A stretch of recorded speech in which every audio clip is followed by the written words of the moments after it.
Hello, everyone, and welcome back to the Absolutely Podcast, the podcast specifically designed to help women defeat diet culture and to live their dream healthy lifestyle. On today's episode, I'm going to be talking about why the scale is lying to you, especially in January. You might be 1 week into your New Year's resolutions and thinking to yourself, why isn't the scale dropping? I feel frustrated with the scale. Or maybe you're not even doing a New Year's resolution, but you have felt that emotion around the scale from time to time. Today's episode is for you because I can tell you the scale is not everything, even in your brain when it feels like it is literally the end of the world when you see maybe a higher number or if it's not moving in the way that you think it's supposed to move.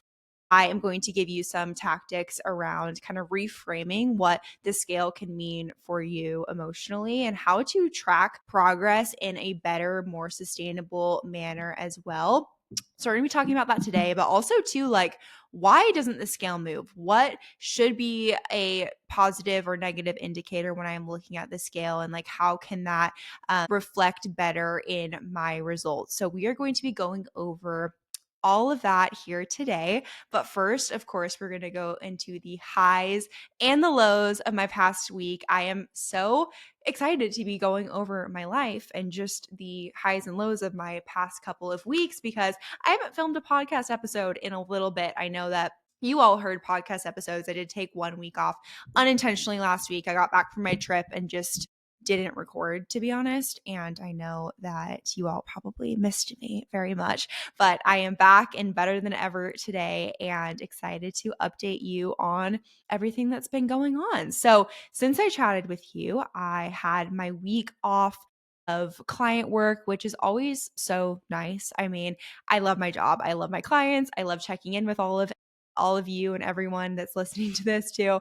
But I do get to a point where I need a little bit of a break. And the first few years of my business, I literally took zero time off. I worked every single day. And I'm not proud of that necessarily. Now I have structured time off where I take 2 weeks off a year of client check-ins. It honestly is my time to refresh my brain, refresh my soul, and I come back just so excited to chat with all of my ladies. So that was this past week. I spent the week in Mexico with my family. It was my mom's birthday over New Year's Eve. So we had a really fun, relaxing week. I always, though, enjoy my time in Mexico.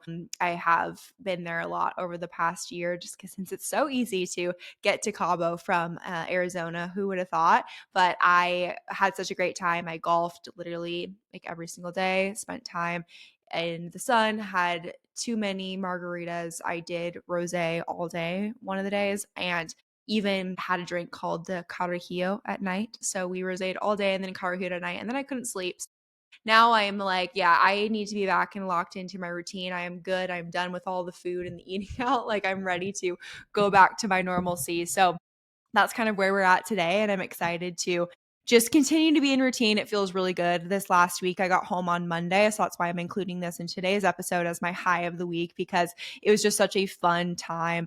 And of course, I missed all my clients and I got back to work on Tuesday and it felt so good to just get back into the rhythm and just be excited and ready to go. So that was super fun. And it was great to just have a refreshed brain coming into the new year. And then my low of the week, I was golfing with some of my golf girlfriends this past weekend and I was hungry. So I decided to have a little snack and I pulled out, of course, my Trumps bar, the beef flavor, the red one. And I was so excited for it. I had that. I was eating it. Everything was all good. I noticed when I opened it up, though, it kind of felt a little bit weird when I like pulled back the packaging just because I've had many a chomp bar in my day. I've had a lot of chomps. So I just felt a little off. I could just feel it because I've literally had hundreds of these at this point, honestly. And I get to the bottom and it kind of starts tasting weird. I'm like, I look at it. There is mold all over the chomp stick. Can I just tell you, this was a new fear that has been unlocked in my brain. And I'm not a person that gets like really scared about like getting food poisoning or whatever. Like, of course, I'm not going to like intentionally go give myself food poisoning or eat moldy food. But if it happens, I'm not like freaking out. For some reason, this freaked me out because number one, I'm on the golf course. If I get food poisoning, where am I going to go? Like there's nowhere to go. And I'm with these girls that I'm friends with, but I've only golfed with once. So it's not like I'm super comfortable with them. Now they're comfortable with me and I'm comfortable with them. I literally turn to everyone and I say, okay, I'm having a hypochondria moment. I just ate a moldy chopstick. So if I need to sprint to a random bathroom or like go run into the bushes, that's why. And everyone was laughing and it was funny. But I texted my sister because my sister literally has this intense fear of throwing up. And I knew she would be the person to reach out to if I consumed something that maybe was a little bit dicey. Like she would know the answer to it. So I reached out to her. And I told her the whole story about my moldy chopstick. And she said she did the research. And apparently, this is something that happens a lot. So, consumer, be aware, chopsticks can sometimes be moldy if the air gets inside the packaging. So, I'm betting that's what happened because remember when I said when I opened it, it like felt a little bit weird. I'm thinking that that was the case and it just wasn't fully compressed or whatever. So, I had the moldy chopstick. I survived and I lived to tell the tale, but it definitely was my low of the week because it was disgusting. So now let's go into the scale and why the scale is lying to you, especially in January. And I know it can be so hard to feel like you are working day in and day out, and then you jump on the scale and you see the number, and maybe it's a pound up from when you started, and you're like, what the heck? You start to doubt yourself. You start to be like, why is this happening to me? Why is nothing working? And let me tell you, you're just rating the wrong data and you are not analyzing it in the way that you should be.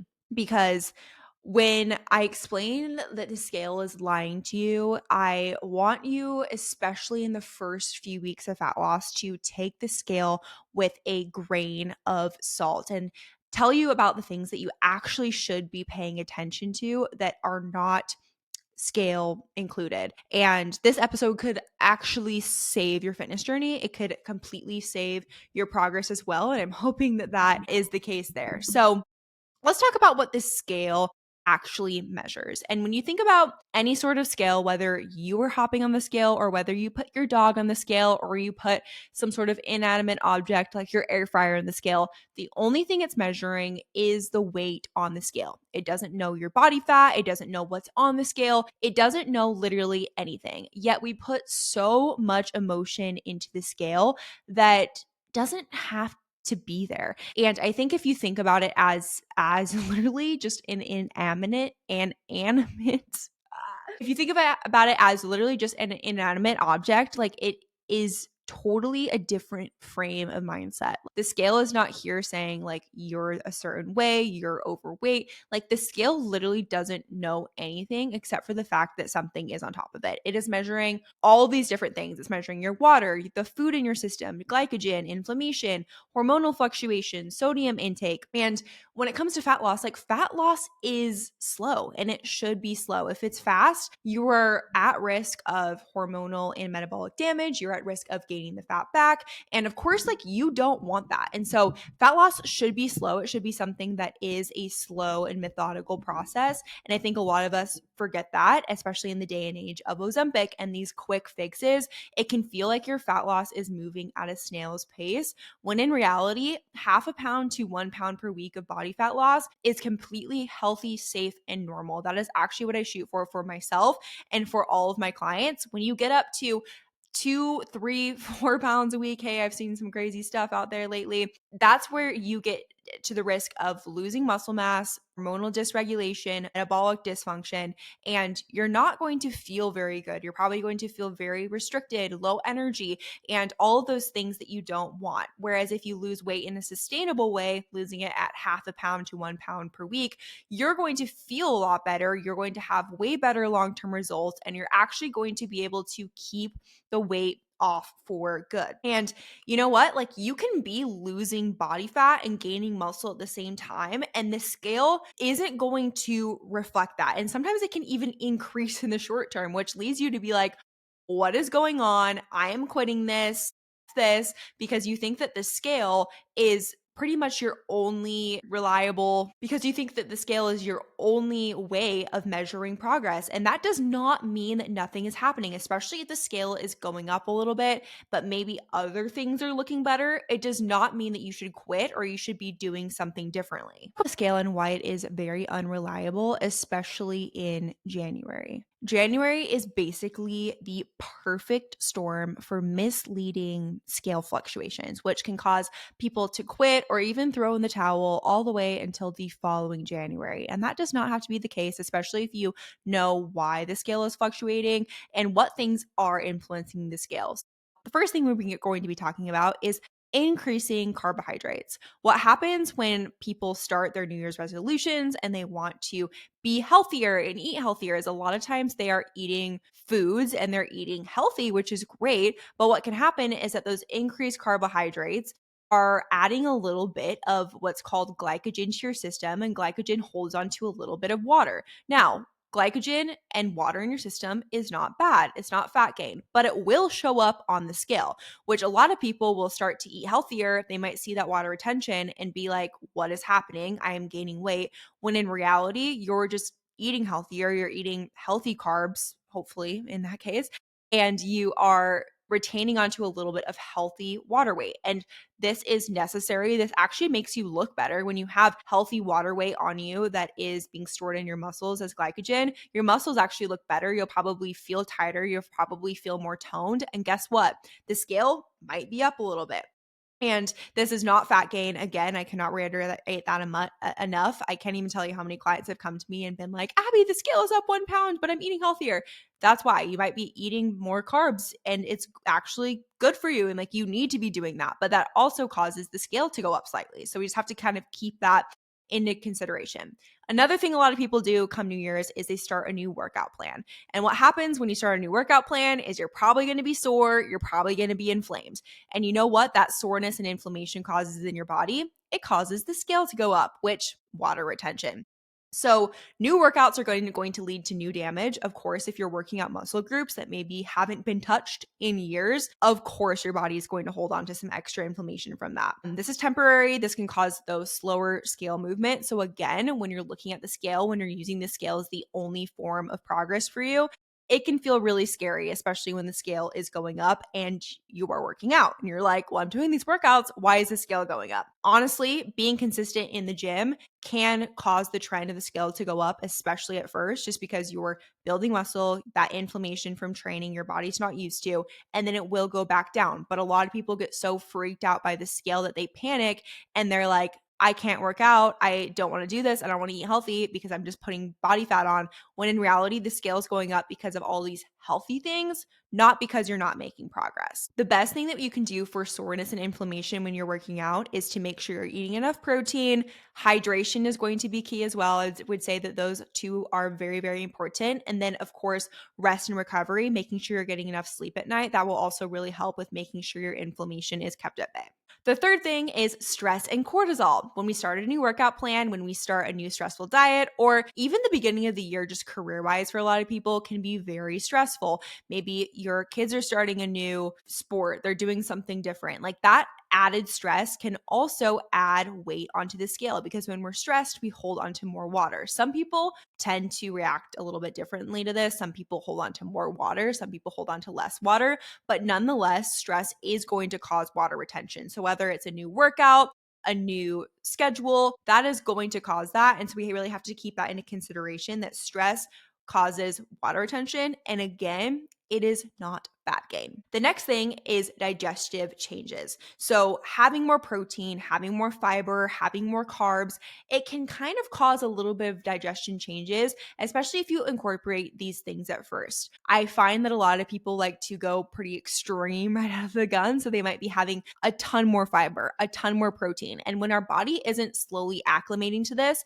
it's very easy to get maybe a little bit backed up. Maybe your digestion isn't normal, which again can cause some of this retention because you're literally retaining food mass within your body. And even when fat loss is happening, but you're maybe not going to the bathroom every single day, or maybe you're going super frequently, which can of course add to water retention, that is something that will also influence the scale. So all of those things that I just mentioned are reasons why the scale might be being up. and it's not due to not making progress or due to fat gain. Now, if it persists for more than 3 weeks, yes, you might need to change your protocols. You might need to eat less calories. You might need to up your cardio.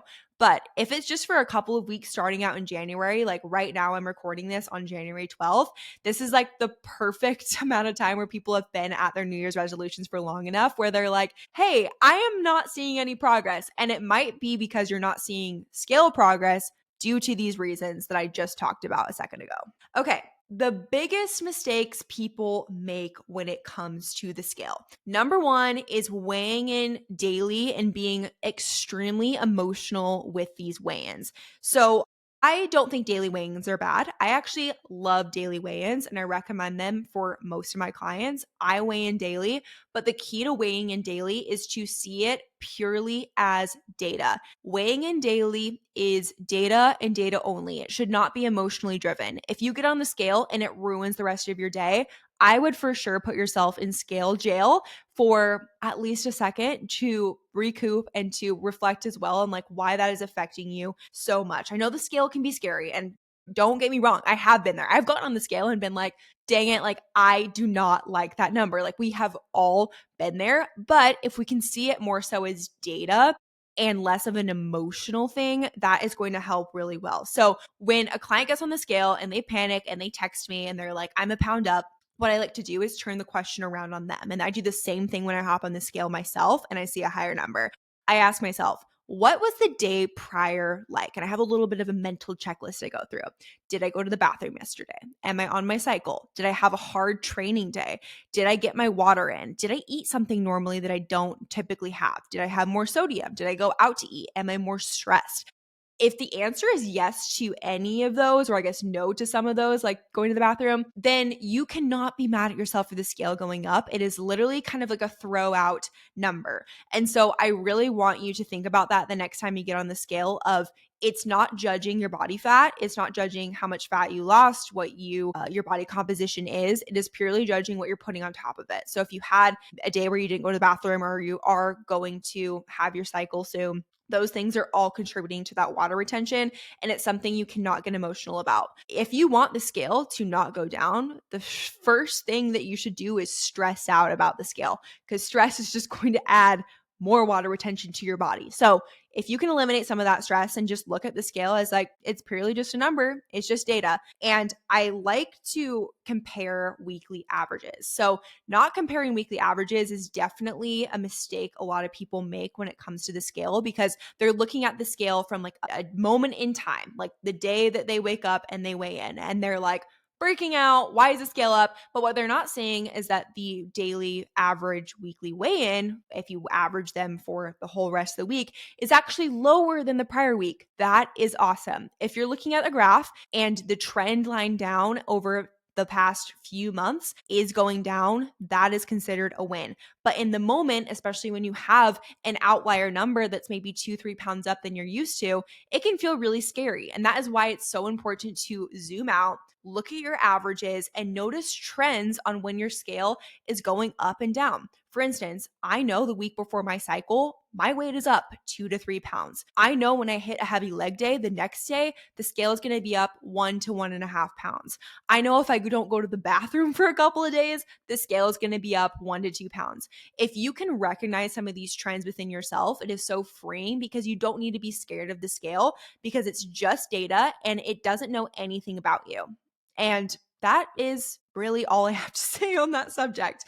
And the scale should not be motivation. Like you shouldn't be getting on the scale like, yes, I'm down, I'm down, I'm down. Because some days you're not going to be down, and you cannot let that drive your motivation for the day. If you're doing that and you're using the scale as something that's like, okay, if I get on the scale and I see a good number, I'm going to do good for today. Or if I go on the scale and I see a bad number, I'm going to do bad today. You're going to be a failure in your fitness journey. You're never going to get to your goals because you're not able to conceptualize that scale weight is just data. And sometimes you can be lower on the scale and look worse. Okay. Has anyone ever experienced that? I know I have, or maybe the scale is lower and I still look worse because body composition isn't there. So there's a line that you have to walk where, like, yes, the scale is important. It's data, but it's not everything. So let's talk about what to track instead along with the scale. For my clients, I like to have them track their weight, but also a lot of these other things. So, number one, progress photos. I recommend weekly or bi weekly progress pictures,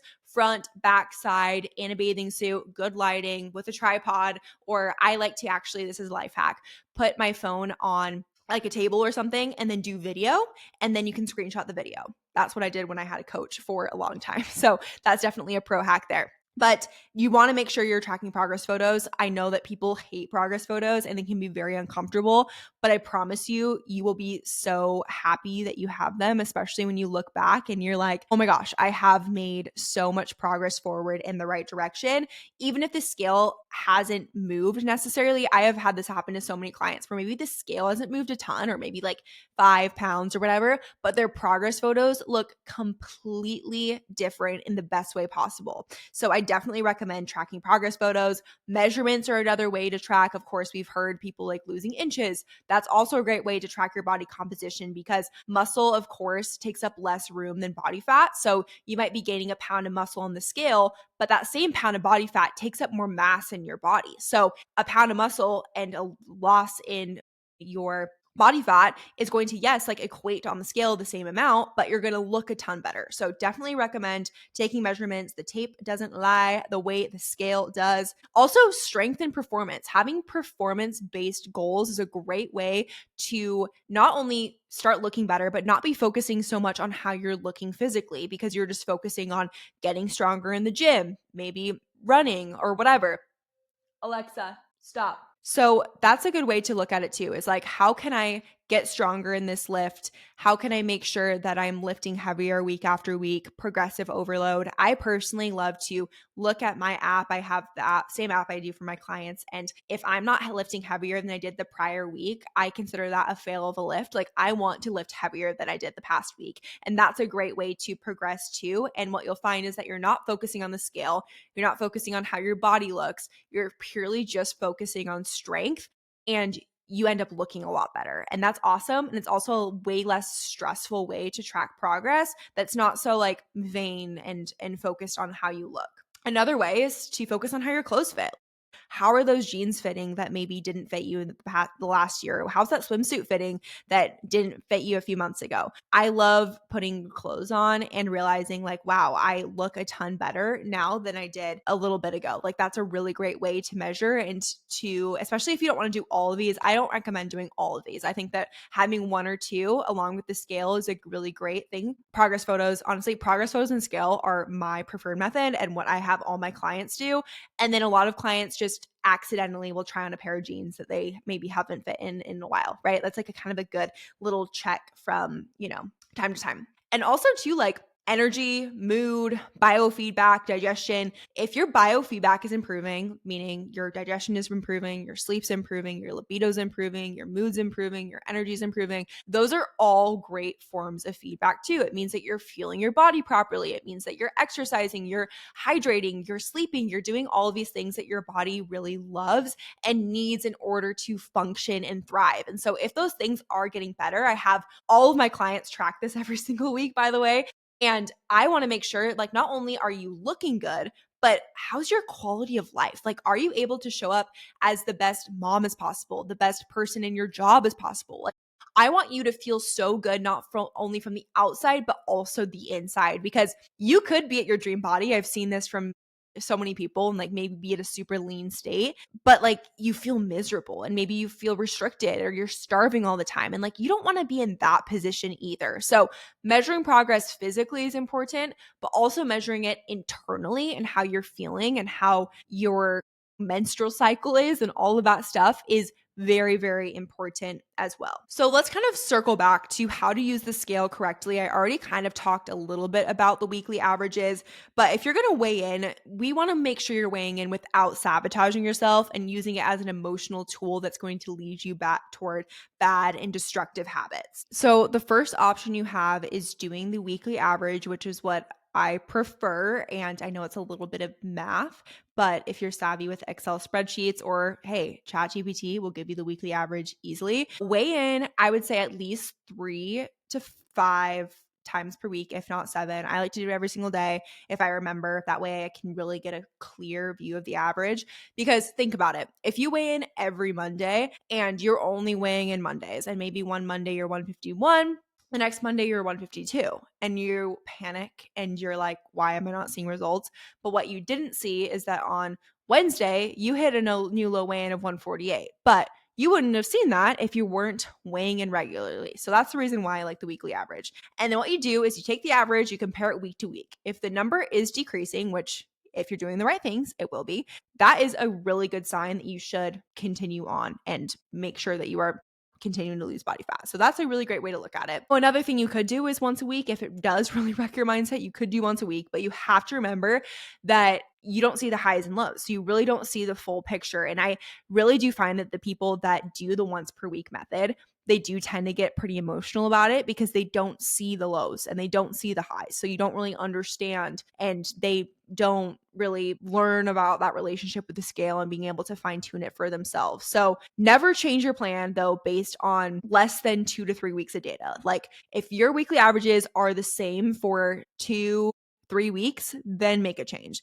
If you're just like one day having a high weigh-in, that is not a reason to make a change. That's actually, if you make a change, that's a stupid reason to make a change, and you're probably going to stop seeing results very quickly if you do that, or you're not going to see results at all. And honestly, the mindset shift that comes with having a better relationship with the scale is going to make all the difference when it comes to your fat loss journey, because fat loss is happening long before it's visible. I like to call this the whoosh effect. A lot of people will be losing body fat, but they're not seeing that number reflected on the scale. And then one day they're down maybe 1, 2, 3 pounds, and they're like, whoa, I like to call this the whoosh effect, because your body is losing body fat, but it takes a second for your body to actually like flush the number out. And so it actually shows on the scale and showing in your progress photos and that stuff. And your job in January and year round, or whenever you're on this fat loss journey, is to not chase the scale. You have to be patient with the scale. You have to be looking at progress photos. You need to be showing up for yourself, though. You have to show up being consistent, repeating habits, staying patient, getting really good at the monotonous, boring things, because it's not going to be fun all the time. It's not going to be something that you're like, yay, I'm so excited every single day for my fitness journey. Like, you're going to get to a point where maybe motivation is fleeting and you're like, oh, this isn't like that much fun anymore. But most people quit at that point. And you can be in the camp that doesn't quit. You can be in the camp that sees these amazing results, but you have to stick it out. You have to stick it out past the stupid ups and downs of the scale, because those are lying to you. The scale is so lying to you. And most people quit the second they see turmoil or the second they see the scale go up. So don't be most people, okay? That's a stupid reason to quit your fitness journey. And if the scale hasn't moved yet, you're not broken, your plan is not failing, you're probably on the right track, honestly, because the scale, most people will not be patient with themselves enough to actually see the progress that they are wanting to see. And so I want you to save this episode and save it for a time that maybe you step on the scale and you're panicking or wondering why you're not seeing the results that you want to see. I want you to listen to this the next time the scale is messing with your head, or you're using it as a tool that maybe is emotional or acting on emotion. And I am really excited to see how you all implement this into your everyday life, whether it is a daily weigh-in or